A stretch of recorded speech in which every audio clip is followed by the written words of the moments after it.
Los Grimaldi, una noble dinastía con una historia de cuento de hadas. La Casa Real de Mónaco regaló al mundo un siglo de amor y celebró bodas de ensueño. Sin embargo, la tragedia y el escándalo sacudieron sus vidas. Los Grimaldi atrajeron a los medios y no se han podido librar de los paparazzi. Durante más de 700 años han gobernado la glamurosa ciudad-estado mediterránea, un clan de guerreros que se convirtió en la dinastía nobiliaria más rica de Europa. ¿Cuál es el secreto de su éxito? ¿Continuará el cuento de hadas de Mónaco? Los Grimaldi. Nobleza obliga, una película de Jean-Christophe Caron.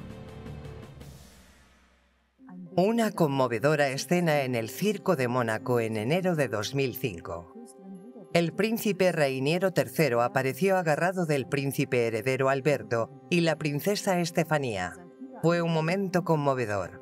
Durante más de medio siglo había gobernado al pueblo monegasco. El príncipe eterno estaba muriendo y los golpes del destino parecían haberle quebrado.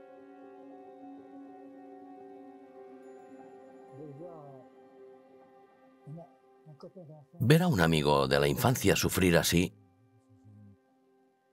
Me arrepiento de que el final de su vida fuera tan difícil. Estaba gravemente enfermo y tenía problemas con sus hijas que no cumplieron con lo que esperaba de ellas.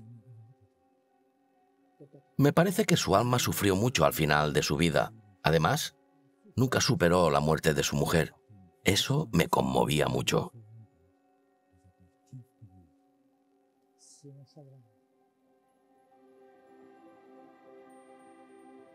El otoño de un patriarca cuyos sueños acabaron en tragedia. Un príncipe que parecía tenerlo todo. Grace Kelly fue una princesa glamurosa que le dio hermosas princesas y un príncipe heredero. La familia real sureña era la favorita de todos los fotógrafos y su vida era un sueño para la gente. Todo comenzó aquí, a principios de los 50. El Principado del Mediterráneo permaneció en un largo letargo durante la posguerra, alejado de los grandes acontecimientos. No llegaban turistas y aún no había ocurrido el milagro económico.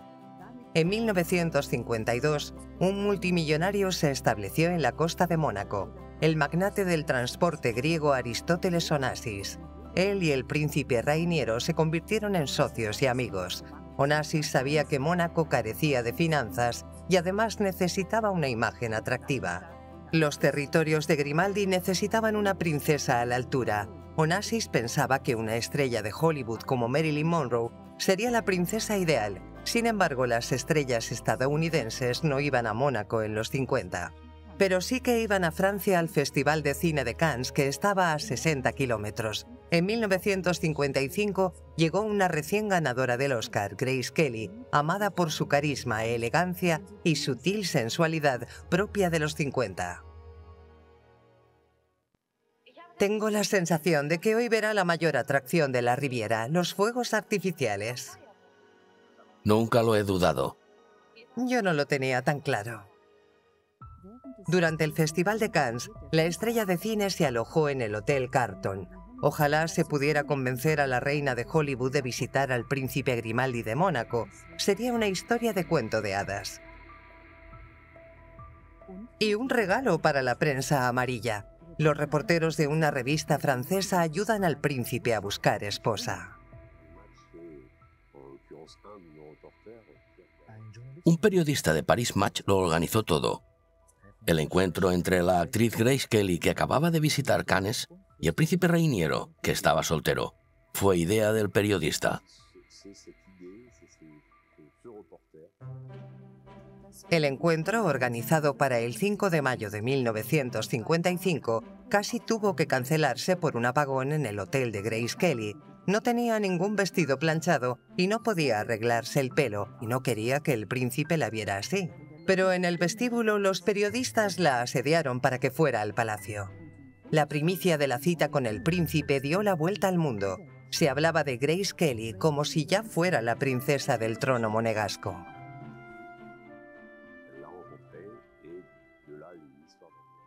Al final se conocieron y comenzó una historia de amor que culminó en la familia real de Mónaco, tal y como la conocemos hoy, con sus 3 hijos, sus dramas, sus momentos felices, sus bodas y sus escándalos.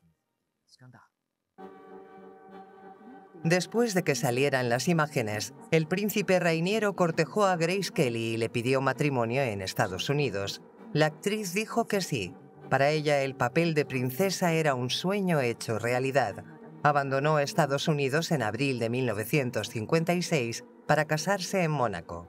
Un tesoro cinematográfico hasta ahora desconocido, procedente del archivo de una familia de la industria alemana, muestra la fiebre de bodas del Principado.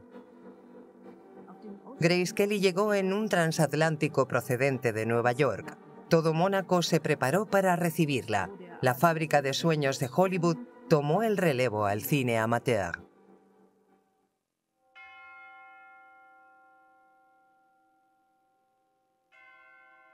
Grace Kelly tenía un nuevo papel, ser la princesa Grace Patricia.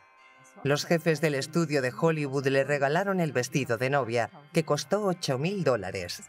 El príncipe Rainiero tuvo la idea de promocionar el evento familiar como si fuera una película de cine a todo color. La televisión retransmitió la boda. Solo en Europa la vieron unos 30 millones de telespectadores. El monegasco Rothpalm presenció la boda principesca por televisión en Alemania. Pese al retraso de 2 horas, la emisión fue casi en directo para los estándares de la época. Por supuesto, la boda de Rainiero y Grace también causó sensación porque fue uno de los primeros grandes acontecimientos televisados. Hay que remontarse a los años 50, cuando la televisión estaba aún en pañales. Fue la primera vez que se transmitió un gran espectáculo sensacional por todo el mundo. Por supuesto, fue exactamente lo que tocó la fibra romántica de millones de personas. Un príncipe casándose con una princesa de cine. No hay nada más hermoso.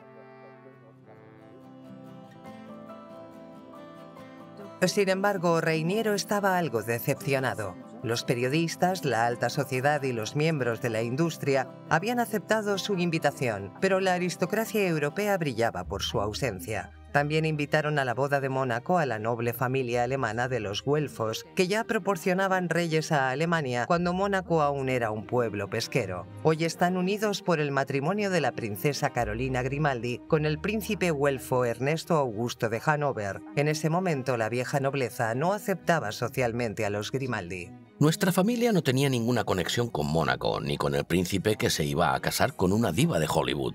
No tenía mucho sentido y nadie quería ir a la boda. Si Rainiero hubiera pedido matrimonio a la hija del duque bávaro, creo que el duque de Baviera habría arrugado la nariz. Durante siglos, los Grimaldi estuvieron muy por debajo de la aristocracia europea, con sus duques y reyes. En la Edad Media servían como recaudadores de impuestos y también como mercenarios. Hasta el siglo XVIII no fueron ennoblecidos. Desde entonces su palacio se vio sacudido por nuevos escándalos, incluso durante la infancia del príncipe Rainiero. Su madre, la princesa Carlota, se divorció de su marido en 1933. Este es un vídeo de los padres de Rainiero en tiempos más felices. Su madre no era una Grimaldi legítima. Los círculos aristocráticos europeos pensaban que esto era una doble ofensa. Incluso la Casa Real Alemana de Anhalt no aprobaba a los Grimaldi. En aquel entonces era imposible ser ilegítimo y además divorciarse. En esa época, el Palacio de Buckingham no admitía a ningún divorciado de manera oficial. Si eso siguiera siendo así, la reina y el duque de Edimburgo estarían solos en el Palacio de Buckingham. Cuando fue nombrado regente en 1949, el príncipe heredero Rainiero tenía solo 26 años. Sin embargo, pensaba que su microestado solo podría salir adelante con capital extranjero. A comienzos de los 50, llegó a un acuerdo económico con su mecenas Onassis. El multimillonario se convirtió en accionista de las mayores joyas del Principado, es decir, el casino, los hoteles y los restaurantes del lujoso barrio de Montecarlo. Pero el glamour llegó de la mano de Grace Kelly. la ganadora de un Oscar y el príncipe europeo. Un cuento de hadas que parecía cobrar vida. Muchos soñaban con ser parte del cuento.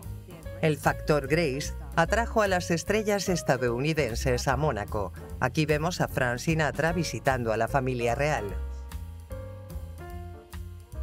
La bola del casino giraba y las cajas registradoras sonaban al paso de los turistas de lujo y la alta sociedad europea.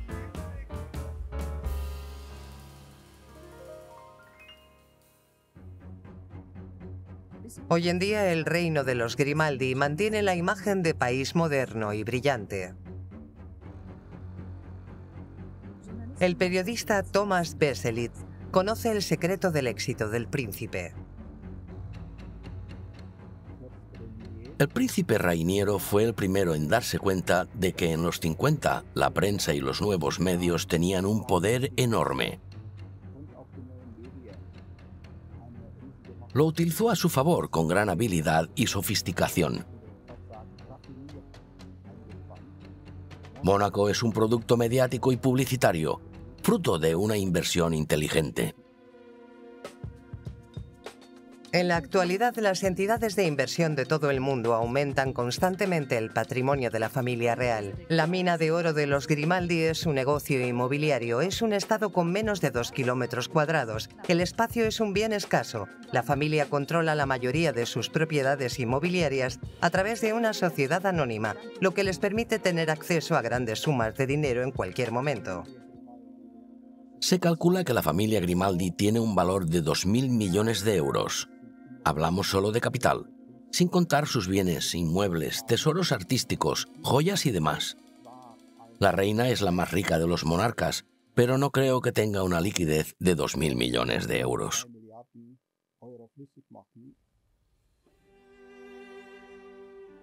La princesa podía relajarse y hacer obras de caridad. Permitió que los necesitados compartieran las riquezas de su familia.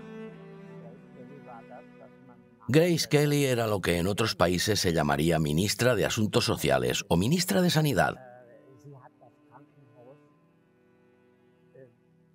Renovó el hospital y consiguió que fuera uno de los más modernos del mundo. Se ocupó de los asuntos sociales y estableció un plan de cuidados geriátricos. Era una verdadera madre de la nación. Esta madre de la nación pronto le daría un descendiente al príncipe. La princesa Carolina nació el 23 de enero de 1957.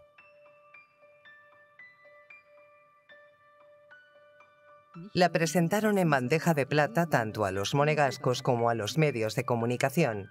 El emprendedor príncipe vendió fotografías de la princesa bebé a la prensa amarilla por 7 millones de francos. Llamó a espíritus que perseguirían más tarde a sus hijos.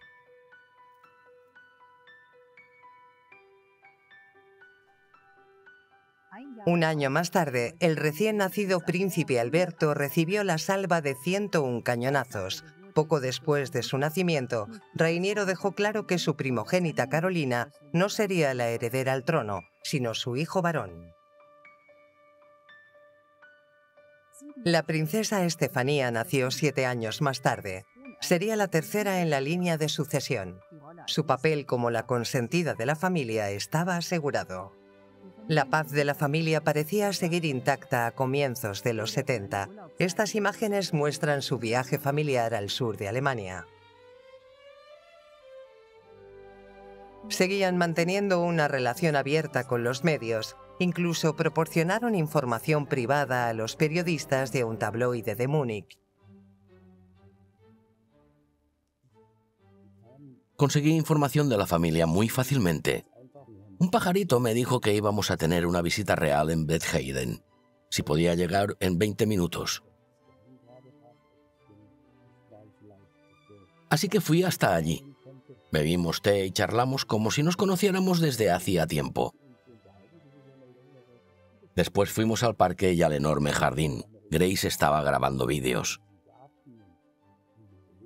Carolina había crecido mucho y Alberto también. Aún así, seguían siendo niños.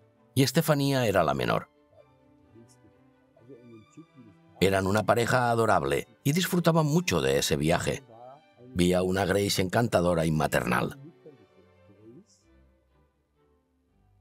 Pero la actitud despreocupada de la princesa no duraría mucho.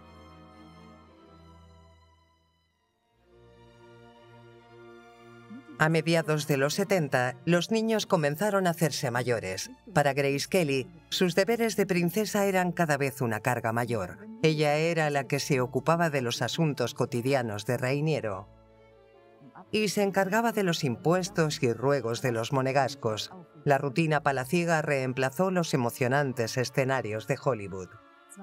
Grace Kelly no se había colocado delante de una cámara de Hollywood en 20 años.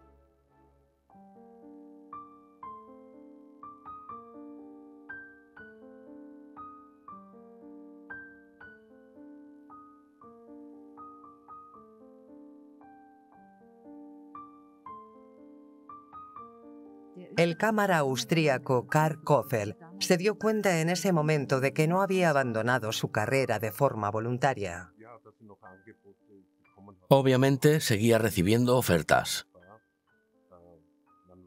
pero la gente estaba convencida de que una princesa, una soberana, no podía besar a otros hombres.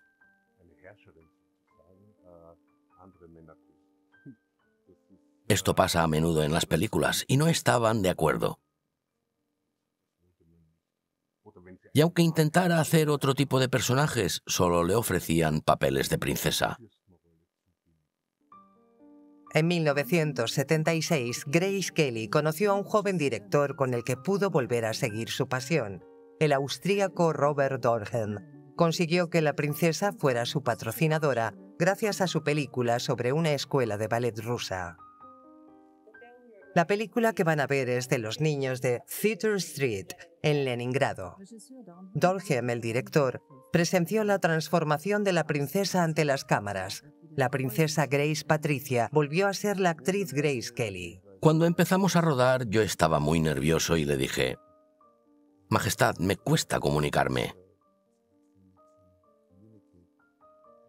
Ella me dijo: llámame Grace, y yo respondí: no puedo decir, oye Grace, haz otra toma.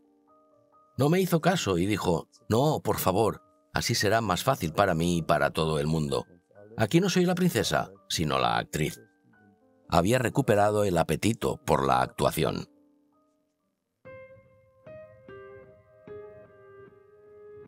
La princesa también quería que su hija mayor tuviera más libertad. Mandó a la princesa Carolina a estudiar a París para que conociera el mundo que había más allá del Principado. La princesa se mudó a la avenida Foch, donde no pasó mucho tiempo desapercibida. Llamó la atención del fotógrafo Xavier Martín en 1974. La recuerdo sacando a pasear a su perro por la avenida Foch. Le pregunté si podía hacerle unas fotos. Me respondió con amabilidad, sin problemas.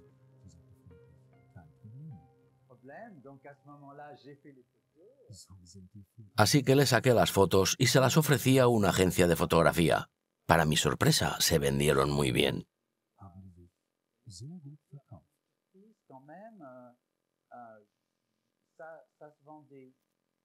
Tenían casi la misma edad y se hicieron amigos. Martin podía sentir que la princesa anhelaba tener libertad. Era una mujer joven que quería llevar una vida normal en París, como la gente de su edad. Lo que más quería era tener libertad. Obviamente también escuché relatos de sus excursiones nocturnas.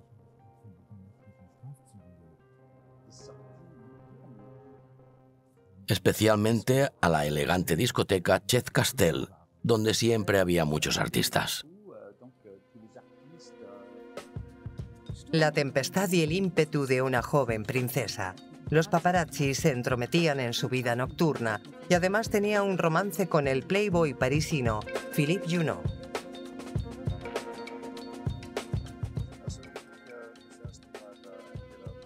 Cuando me invitó por primera vez a su casa, Carolina seguía soltera. Pero Junot estaba ahí, acompañado de paparazzi. Ella no podía salir de su casa sin que 2 o 3 motos la siguieran mientras le hacían fotos y la grababan en todo tipo de situaciones. Era muy molesto y no se sentía libre.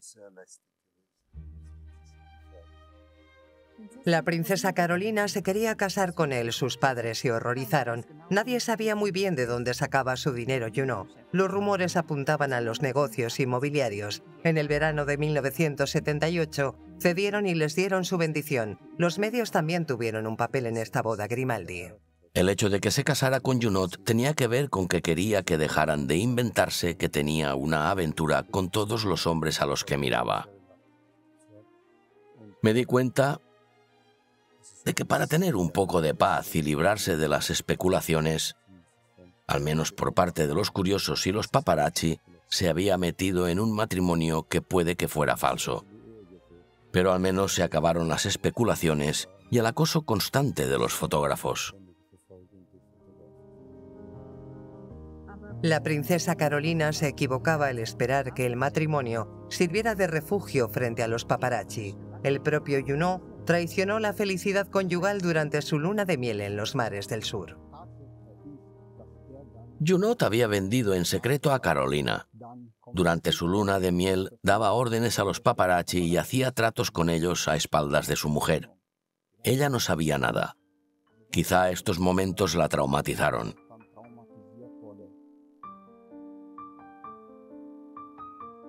La pareja se separó durante una pelea. Como era católico, el príncipe consiguió que el Vaticano anulara el matrimonio.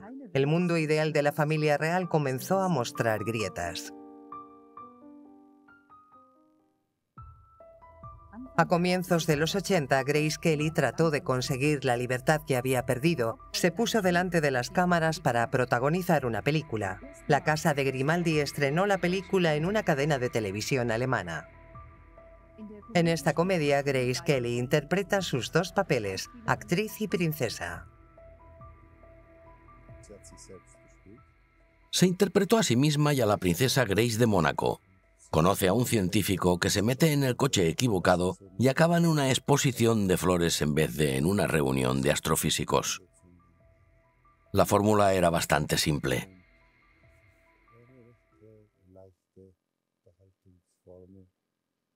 Señor Wilson, ¿qué tal? Bueno, aún tengo algunos problemas. Interesante, son preciosas. Incluso el príncipe Rainiero hizo un pequeño cameo como florista.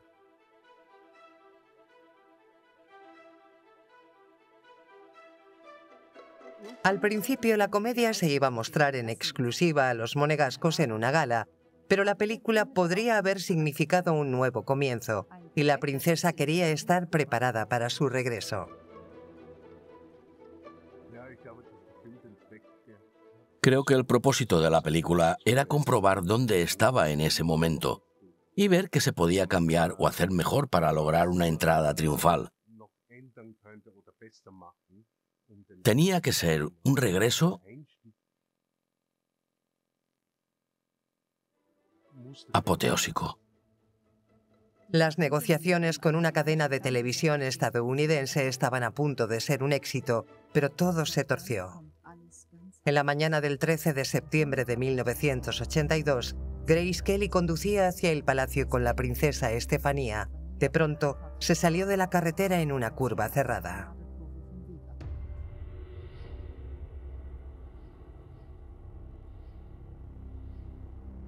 El coche volcó y se precipitó 40 metros.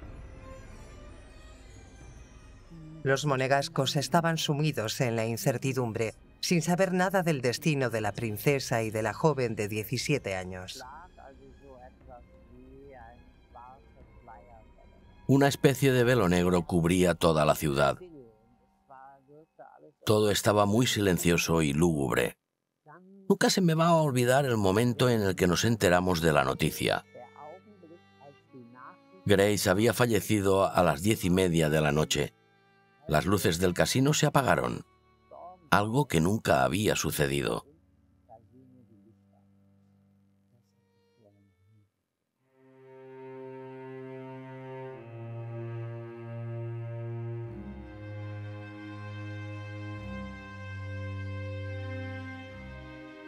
El Principado, con sus hoteles palaciegos, clubes nocturnos y restaurantes lujosos, prácticamente se ha paralizado desde el breve comunicado del martes por la noche. Su Alteza la Princesa Grace ha muerto de un derrame cerebral. Desde entonces todo ha cambiado y nada volverá a ser como antes.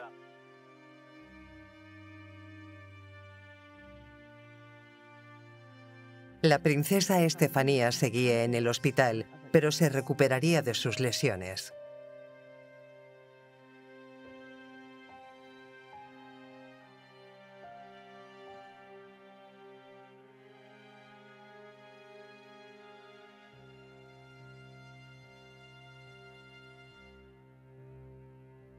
La joven princesa no volvió a aparecer en público hasta algunas semanas después, en el funeral de su madre.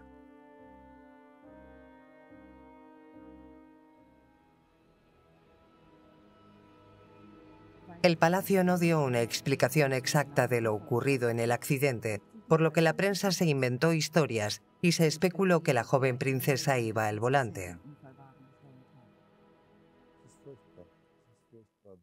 Es horrible estar presente cuando muere tu madre. Da igual cómo haya ocurrido. Estefanía lleva consigo una cruz pesada. Se especuló mucho, pero es mejor respetarla y no comentar más el asunto. El dolor de la princesa se convirtió en una rebelión. La familia decía que la adolescente era volátil y que abandonó varios cursos. En una de sus pocas entrevistas, mencionó que no quería ser conocida solo por ser princesa. La gente tiene que ver que no vengo de un cuento de hadas. Soy una persona como todo el mundo. Intentó ser estrella del pop. En 1986 consiguió un sorprendente éxito internacional con el sencillo Irresistible.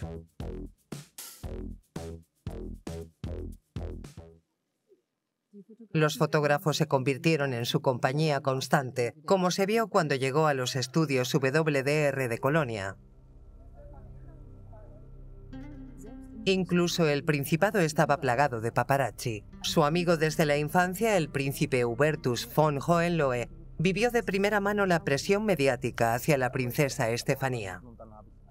Fui unas cuantas veces a verla y siempre había un teleobjetivo enorme intentando sacar fotos de ella desde lejos.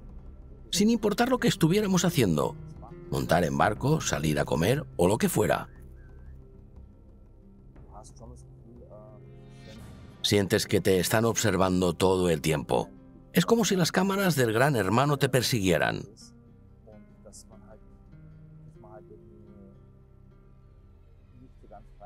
Eso significa que no puedes actuar con libertad o que no puedes ayudarla a subir al barco sin que piensen que le estás agarrando de forma rara.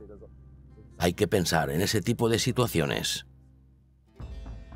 Para el disgusto del príncipe Rainiero, Estefanía daba mucho que contar a los medios.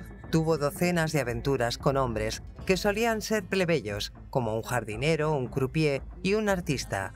En 1995 se casó con su guardaespaldas, que era hijo de un pescador. Las portadas sobre el extravagante vestuario y los romances de la princesa ayudaron a aumentar las tiradas de los tabloides europeos. La princesa Estefanía estaba cada vez más harta de la atención pública y de sus obligaciones reales. Nació en una familia real y no quería ser princesa, sino estrella de rock o de cine. Pensaba, Dios, esto es horrible. Todo el rato con fotógrafos, tener que salir al balcón a saludar a la gente. No sé si ahora Estefanía es feliz. Lo intentó, pero creo que fracasó. Creo que ahora ha encontrado cierto equilibrio. La princesa Estefanía acabaría siendo la única de la familia Grimaldi en tener una profesión convencional. Después de formarse en Dior, creó marcas de moda exitosas. Su carrera musical le ha dado ingresos millonarios. El príncipe heredero Alberto siempre estaba a la sombra de sus glamurosas hermanas. Disfruta de la vida que le han ofrecido y busca retos en cualquier deporte.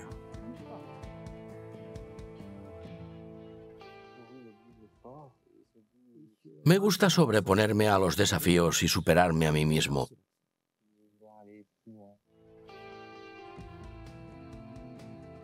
El príncipe Alberto representó al Principado 5 veces en las Olimpiadas como capitán del equipo monegasco de trineo. Como se iba haciendo mayor sin poder reinar, se ganó la reputación de eterno príncipe heredero entre los medios, como el príncipe Carlos. Desde el principio, Reiniero había disipado las dudas sobre el destino de su único hijo varón. Con 6 años, Alberto ya estaba presente en acontecimientos oficiales. El príncipe enseñó a su hijo los secretos del negocio de palacio. Sabía lo que se esperaba de él. Me han preparado para tomar responsabilidades desde muy temprana edad. He tenido apariciones públicas. He participado en asuntos de Estado y en los proyectos de Mónaco. Me he reunido con diferentes personas. Mi tarea principal es difundir la verdadera imagen de Mónaco en el extranjero.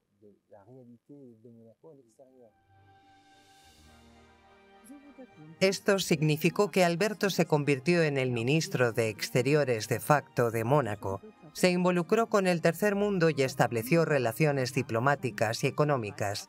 A finales de los 80, sin embargo, surgieron indicios de una lucha interna de poder en la casa de Grimaldi.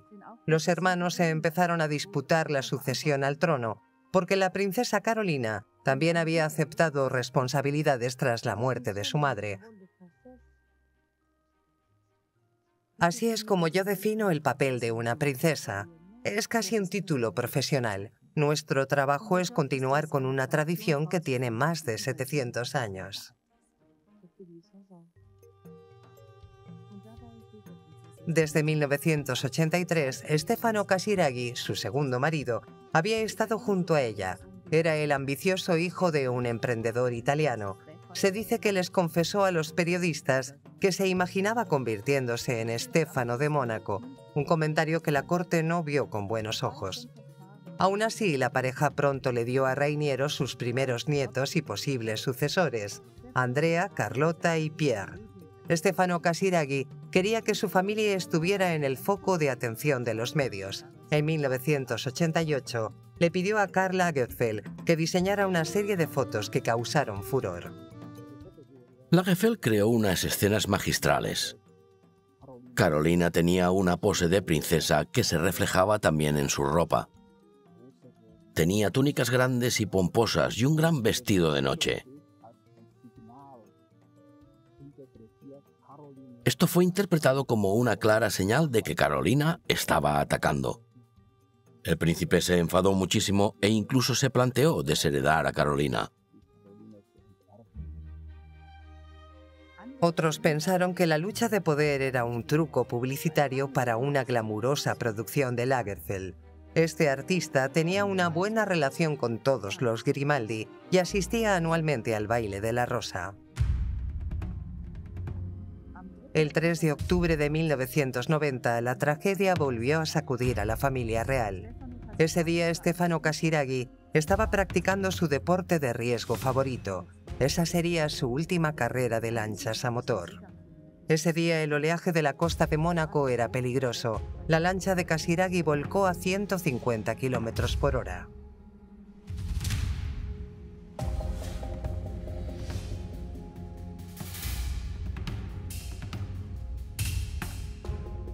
Pudieron rescatar a su copiloto, pero no llegaron a tiempo a por Stefano.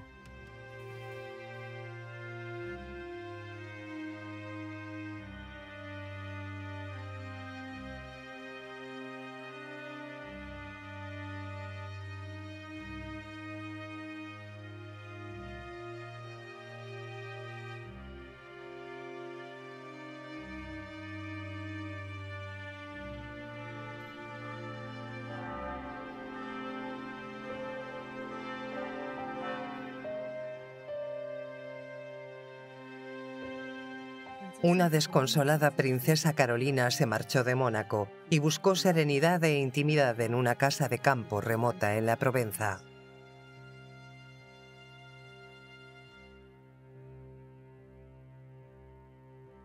Sin embargo, en el verano de 1993, los paparazzi salieron a la caza de la princesa. Sacaron fotos de sus hijos con Casiraghi y especularon que estaba en una nueva relación. La princesa estaba horrorizada. Desde esta traición, la princesa Carolina había llenado de demandas a las revistas europeas. También se dirigió a la Corte Europea de Derechos Humanos. En 2004, esta corte dictaminó en última instancia que las instantáneas de Carolina violaban su derecho a la intimidad.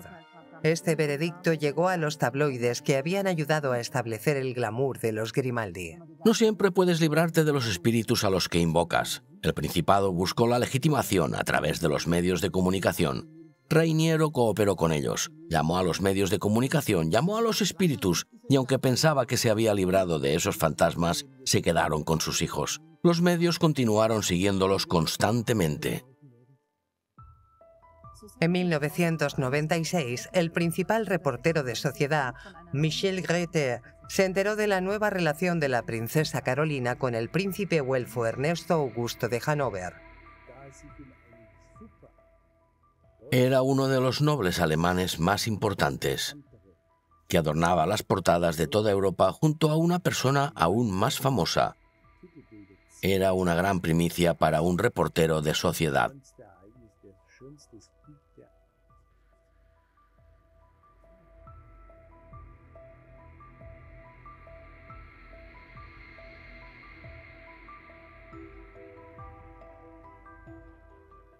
Guardamos el periódico bajo llave hasta casi el miércoles por la noche.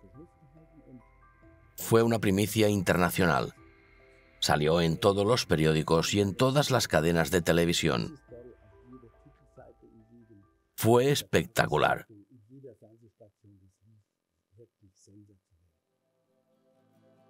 La boda entre el güelfo y la princesa Grimaldi se celebró no mucho después. Fue la sensación del año para la prensa amarilla, pero la aristocracia europea se mostró indiferente.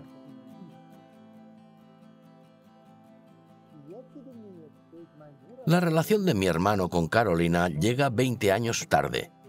Si hubiera sido hace 30 años, habría tenido más importancia constitucional para el Principado, o habría sido un acontecimiento social y cultural con un impacto duradero.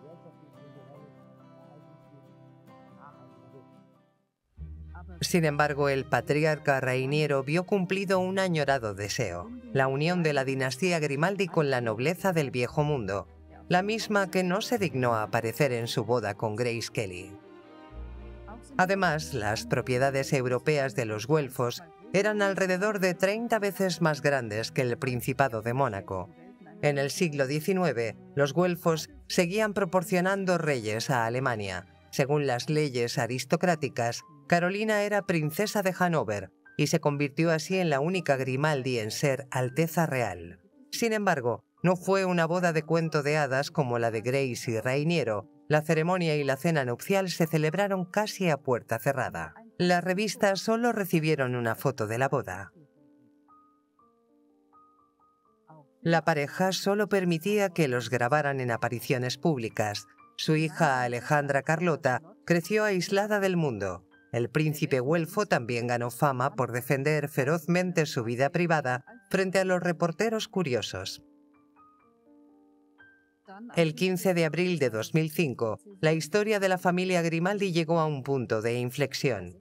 Tras más de 56 años en el trono, el príncipe Reiniero se volvió a encontrar con su mujer en la tumba. Esta vez, la realeza europea, incluidos los reyes suecos y Juan Carlos, el rey de España, presentaron sus respetos. Reiniero III murió lleno de preocupaciones sobre el futuro de la dinastía.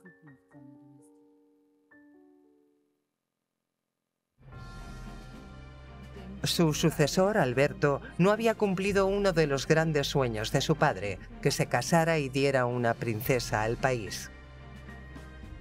Durante muchos años, Alberto se divirtió y adoptó el papel de príncipe playboy.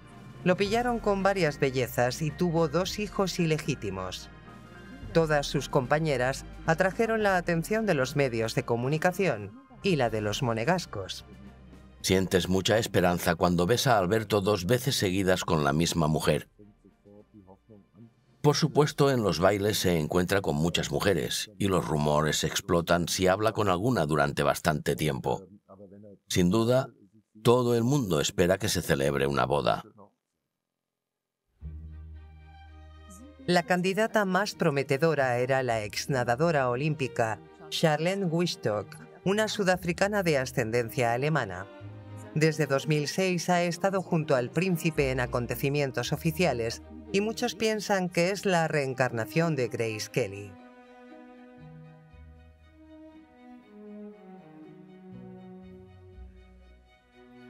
Sin una boda y un sucesor legítimo, una jovial danza por la sucesión estaría asegurada. Los primeros en la línea de sucesión eran los dos hijos mayores de la princesa Carolina, Carlota y Andrea Casiraghi. Sin embargo, al ser hijos de un plebeyo, tendrían que ser ennoblecidos. La hija del matrimonio de Carolina con Ernesto Augusto parecía estar muy lejos del trono. En 2010, los medios especularon sobre dificultades en el matrimonio de sus padres. Desde el verano de 2009 rara vez se ve a la princesa Carolina con el príncipe güelfo en público, lo que avivó los rumores.